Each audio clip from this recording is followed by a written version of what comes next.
Alors, je suis l'animatrice d'une opération qui s'appelle Vivapolis et qui réunit les acteurs français, publics et privés, qui travaillent sur la ville durable. Et la ville durable, aujourd'hui, c'est un élément très important pour lutter contre le changement climatique. And what sort of lessons can you teach other cities around the world from your own experience? On n'essaye pas de leur apprendre des choses.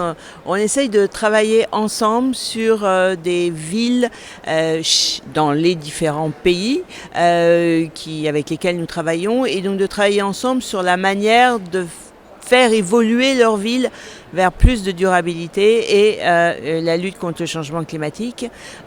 Par exemple, ce matin, nous parlions d'une ville au Mexique qui s'appelle Campeche, sur laquelle justement, ensemble, le gouvernement mexicain, mais aussi le gouvernement de Campeche et la ville de Campeche, nous travaillons avec eux pour d'abord bien comprendre la ville et voir quels sont les services nouveaux, la manière dont on peut travailler avec eux pour faire évoluer cette ville vers plus de durabilité pour les habitants, parce qu'il faut d'abord que la ville soit agréable pour les habitants, mais aussi qu'on y intègre une meilleure protection de l'environnement et la lutte contre le changement climatique.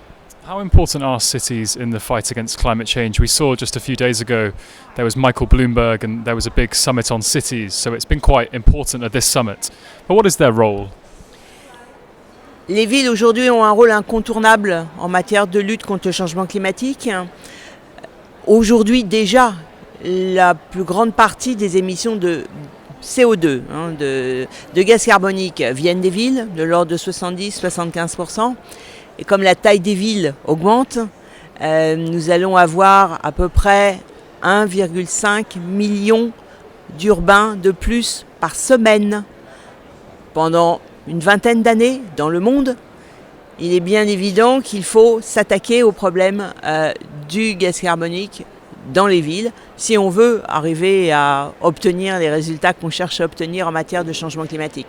Donc les villes sont des sujets incontournables, et ce qui est très important, comme vous l'avez dit, c'est qu'avec la COP 21, c'était un peu déjà le cas avant, mais je crois que c'est vraiment fort avec la COP 21, les élus, les hommes politiques qui managent les villes sont très convaincus qu'ils doivent faire quelque chose et qu'ils peuvent faire quelque chose.